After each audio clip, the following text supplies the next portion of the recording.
Lalela ngiyezwa ukuthi yebo sibonene omama abanyobo abanyozi nabo futhi ulalelani bafethu ikade umuntu abasifazane hayi kabi lalela yabo nje apolisi ngaba sizele siningi sibadala masibala akuve kubuye kumndani sungaphela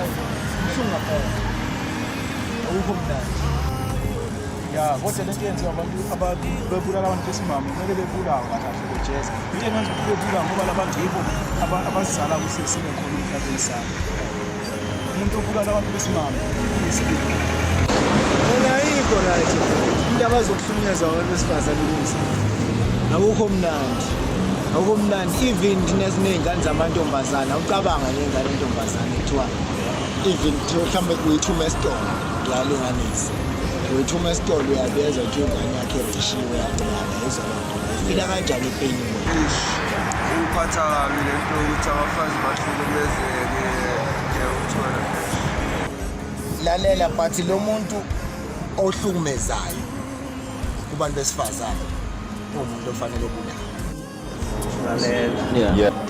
Via social media, whether it's a letter, however you may relay your message, as long as your message gets out, if your woman is abusing you, report it. As long as a man does not lay a hand on his woman, you are not at fault, but go and report it. All men should stand up for themselves. No violence. Let's have a peaceful protest. Women should stop abusing men for money, to do their hair, nails, etc., etc. And women should also come to the understanding that men are the main breadwinners. We also understand women are also becoming more empowered.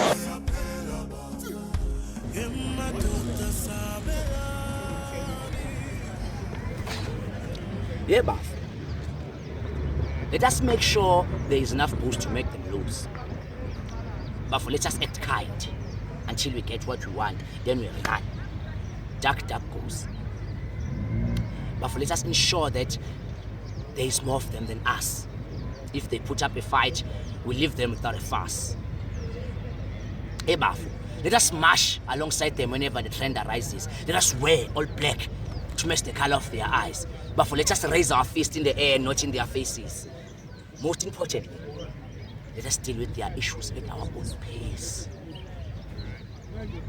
Hey, BAFO, let us ensure that they can get here. By the end of the night, they should be two-stepping, either here or there. BAFO, let us make them drink until they pass out. We are sure to get what we want, no doubt. Hey, BAFO, let us lay low and hope not to see our names. The movement is too loud. We don't want to shame our friends in front of the crowd. BAFO, let us protect ourselves with the armor of popularity. In fact, of our popularity. BAFO, they can accuse us all they want. If they do not have evidence or proof, there is no clarity. Yes, BAFO, our biggest fear, boss, is to go inside and become someone's wife. We take that fear and make it there every day. Whatever, make it there every day, persistent, caring, regular, redundant, reality.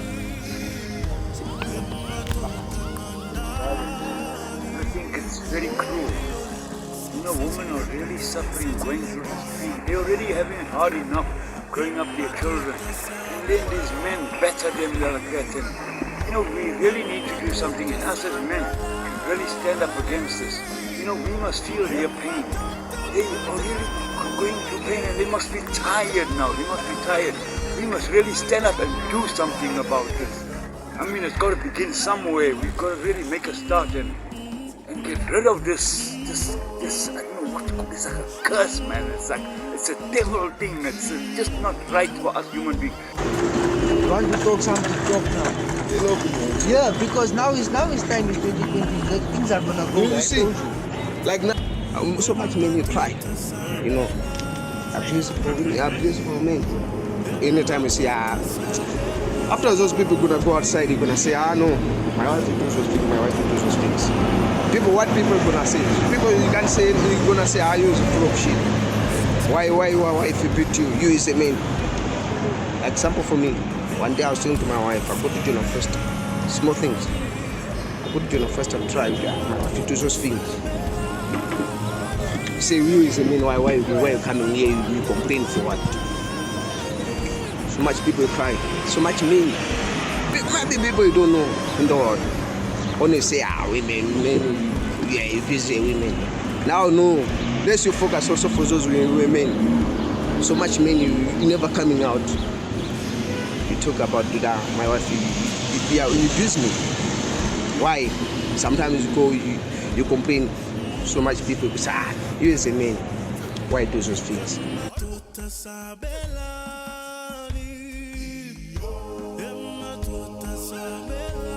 I've always been aware of the behavior of my next door neighbors. I mean, one shouldn't really take notice of these things because what they do in their home is their business. But when things just start to get out of hand and everything's just so loud, the music, the shouting, and you know that there's drinking and smoking involved, you know what's going on. It's difficult to act deaf and dumb. Come to think of it, I was doing well, actually. I really was, and I was proud of myself too. Acting deaf and dumb, I mean, minding my own business and whatnot. But the day came, the day came when it happened, when I had no choice but to hear and know, see them and deal with them. The neighbors right there in my face, so to speak. Let me explain. I live at home alone. My mother used to live with me, or I should say I used to live with my mother. I took care of her when she became ill and frail. Our neighbors, Andres and Linda, they respected my mother. And it was comforting to know that if I was late for work or we were on business, that these people would be there to take care of my mother in case they needed anything. Andres and Linda's two boys also respected my mother. Maybe it's because she always gave them sweets and chocolates, but that's not the point. No, the fact is that they were there. We were friendly and on good terms. They do say that fences make for good neighbors, don't they? As the years progressed, Andrea started to spend more and more time away from his family. You know how the story goes, right? He met another woman and he and Linda got divorced. The boys, Bjorn and Karsten, they stayed with their mother when he left. My mother was so sad about the divorce. Very sad. She blamed Andreas' new wife, called her all sorts of names. I, on the other hand, I suggested that he's to blame. He is the one to blame, but neither her or Linda agreed, and they actually got quite cross with me. Now that was a lesson in the effects of not keeping quiet, I guess. You know, people must just do what they want, be who they want, whatever. So Bjorn went to Dubai. He became a pilot. He got married, stays there. Karsten, he also got married. He got married to a pastor's daughter. They stay in Midrand. And Linda, staying on her own, eventually met a younger man, Famous. Famous has moved in and now they're the neighbors. First it was Linda and Andreas and the boys. Now it's Linda and Famous. Andreas is gone. At the expense of sounding flippant, he actually died. He died of cancer of the throat. My mother's gone too. If she was here, she would say that the cancer is a punishment, but I wouldn't respond. Like I said, I'm muting. I'm muting like a superstar. People must just do what they want and get on with it. My mother said when she met Felus for the first time that she felt as though he had a drinking problem and that would spell bad news for Linda. Just before she died, a prophecy began to come true. Many a night, Venus and Linda would have these braais, and when the drinking would take over, the shouting would just get so loud and the music would be blaring. My mother, God bless her soul, she'd tell Venus to keep quiet and go to sleep. Tell Linda that what they're doing is not right. It's not right. And it actually shocked me that these two people listened to this old lady like that, like naughty children. One night, actually, another neighbor from across the road, Miguel, told them to shut up, and Venus absolutely lost his temper. He threatened to shoot him, his family, and their dogs. In fact, a few days later, that neighbor's dog was mysteriously wounded by a pellet gun. I wanted to investigate, to ask questions, to bear witness. I didn't. It's been 2 years since my mother's passed on, and the fighting and the drinking just gets worse and worse. I was watching this program on TV, I think it was Oprah, and she was interviewing women who had been in abusive relationships, asking them why did they not just leave instead of staying put. Why don't they just leave? But what these women expressed, they expressed this fear, a fear of what would happen if they did leave, and all I could sense was terror. It was terrifying for these women, terrifying for their families, and dare I say it's terrifying for their neighbors. It happened last week, Friday night. I was coming home from work. I saw Linda standing outside of a gate. Venus there too, standing with a glass in one hand and a cigarette in the other. I stopped by my gate. I had no choice but to stop by my gate because my electric gate isn't working, so I have to get out and open it by hand, get into the property, put the dogs in the house, and then I have to come back outside, open the gate, drive in, get out, lock the gate, and so on. But not that night, not that Friday night. Linda just came right up to me screaming, "Look what he did to my eye, Costa, look!" And then Finn spilling his drink. "Tell him why I hit you. Tell him I caught you giving that guy a blowjob in the toilet. Tell him you fucking bitch, tell him!" I'm just standing there. My mind is racing. I don't know what to do, what to say. It's not true. Don't believe him. Venus walks right up to Linda. "Give me the remote now." "I won't." "Can fuck off." She turns to me saying, "If I was in my house, in my guns, please God, I would shoot him and then I'll tell the police that it was in self-defense. If you give me the phone, I'll give you the remote. He's got my phone, Costa. Tell him to give me my phone." "Oh, you want to call the police? Huh, you slut? Well, I'll do that for you." As he does that, he takes out the phone which is in his back pocket. He puts it out for her to reach. As she reaches for it, he snatches her arm, twists it, and the remote falls on the paving. I just stand there like a pillar of salt. That's the expression, right? I don't budge. I can't get involved. Besides, both these people are pissed, and I have these visions in my head of her giving some guy a blowjob. Which toilet? Where? Must have been the men's, surely. Being fellatoid. Is that the word? That is the word. My mind recording in slow motion. The giver is the fellatoyer and the recipient the fellatoyee. Fast forward, reality check. Linda's trying to get the remote back from Venus. So she lunges towards him to get it. But as she does so, he then throws her phone onto the ground. It smashes on the paving. He takes his glass, he throws it on the broken phone, he takes his cigarette, he throws it on, and then he crushes it with his feet as he goes left and right, left and right. Venus just looking Linda right in the face. "I'll show you, you whore. I'll show you. Cocksucker sis, I'll show you! Linda, she's staring at the ground blankly at this point. Renos walks up to the gate, opens it. He goes towards Linda's car, which is parked down by the driveway. His car is parked next to it. By the time he gets into the car, the gate is already closing. By the time he reaches the gate, it's already closed. So he drives all the way back down the driveway and he reverses up with so much speed. He hits the gates, crashing into it. It comes off its hinges. He drives away.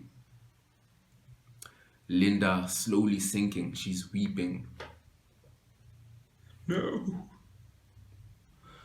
No, Lord. Why? Why, Lord? I'm so sorry, Linda. Should I call the police? Bjorn, Karsten? No, please. Don't call the police, please. I beg you. Don't call Bjorn or Karsten. Besides, what can Bjorn do from Dubai? And Karsten must never find out about what's happened to his mother. Please, I beg you. Okay, we should at least get you into your house. I can't. He locked me out.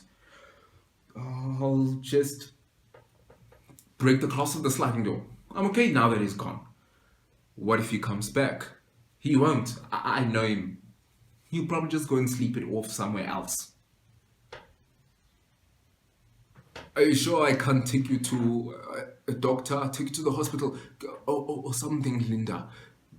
In my heart, I know that I should actually take her into my house, at least until the morning. But I have these visions of him bashing into my gate, bashing my eye, shooting my dogs.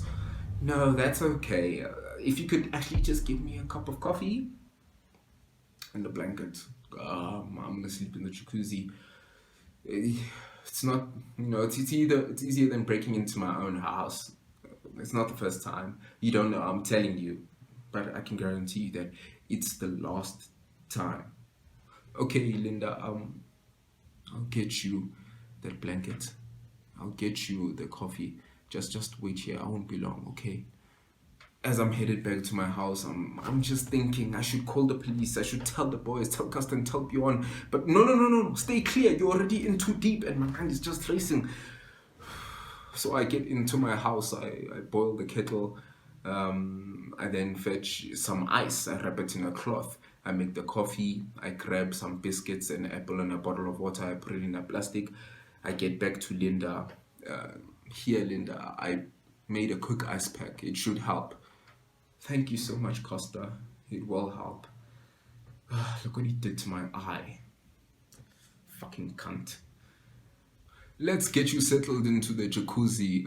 But wait, are you sure it's not a friend's house that I could take you to, perhaps? No. I'm sorry you had to see this, Costa. But thank you so much. I'm sorry, Linda, that I look so sore. Well, nothing makeup can't cover, right? Well, okay, I'm right next door. Just shout if you need anything. Just shout. By the way she steps into the jacuzzi, I can tell that this is not the first time she's done this before. I can see it. What are you gonna do tomorrow? I'll make up a plan. I always do. You know me. Even your mother used to say that. I'm a strong woman. I miss her, but I'm glad that she's not seeing this. It's so embarrassing. So embarrassing. At that point, I want to be Oprah. I want to ask her why. Why doesn't she just leave? Get rid of him, report the bastard. I want to ask so many questions. And my mind is racing. I want to ask these questions, but I don't.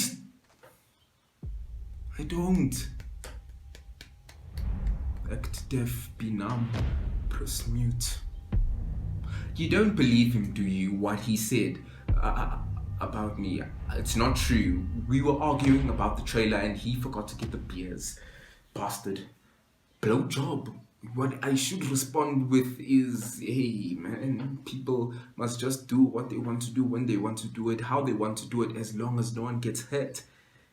I start heading back and I start to contemplate what to say.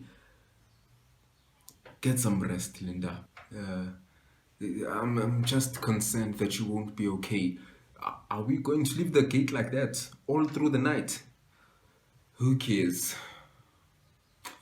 I'm not scared. I'll kill him. And besides, your dogs will scare them off. Will scare him off anyway. Okay, just shout, okay? I'm here for you, Linda. I'm here for you. Here for you? What? I start to consider what the hell I just said. Here for you. I'm not here for you. I should call the cops. I should tell her sons. I should take her into my house. I should take care of a beaten human being. I should take care of an abused woman. Obviously that night I get little sleep. I have these visions, and I'm hearing these sounds, you know, of Renos' slurs, of Linda's pleading. When I wake up the next day, obviously I depart early as usual. I don't see Linda anywhere. I see the gate still lying on its side.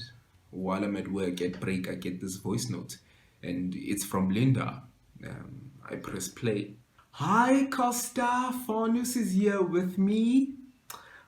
We just wanted to call and apologize for last night. He just bought me a new phone. It's amazing.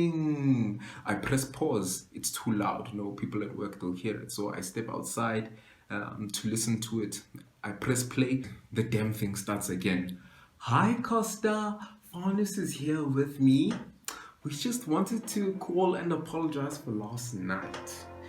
He bought me a new phone and it's amazing. It's a Samsung, a Galaxy S20 Ultra. He's fixed the gate and organized for the best car boot. It's going into some stay-at-home panel beta on Monday. Everything is fixed and back to normal. We're having a bride tonight, Costa, and we wanted to invite you. We've got chicken, we've got garlic bread, boerewors and chops and ribs, lekker. And I'll make potato salad. Please come, Costa. See you around 7. Come, Costa. It will be nice. Huh? I then record my response. Hey, how's it going, dear neighbors? I'm so glad that everything is all right. Please do not forget the beers and cigarettes again, okay? And stop beating the shit out of each other, you two. It's not cool. And how's your eye doing, by the way, Linda? Before I press send, I delete. Hey, Linda, how's it, Renos? Yeah, cool, guys. I'll get some stuff too, you know, some nibbles, dessert. I'll get some chips and nuts. Thank you. Can't wait to see the new phone. I press send and immediately I see blue ticks. Yo, okay, that was quick. At this point, you know, I want to do something. I want to call Oprah. I want to do the right thing. But instead, on the way home, I buy some kettle fried chips, I grab some raisins, I get some olives and gherkins, you know, just to snack on while we have a drink and we chat and wait for, you know, the fire to be at the right temperature so that we can start cooking the meat. Renos does make a great braai, and Linda's potato salad is always excellent. I got some vanilla ice cream, a tub, and some chocolate sauce, you know. Lekker. Yes. The perfect desserts to end off. The way people grow up, our children are born in a world like this. We need to change this world, that our children must grow up in a peaceful world, a loving world.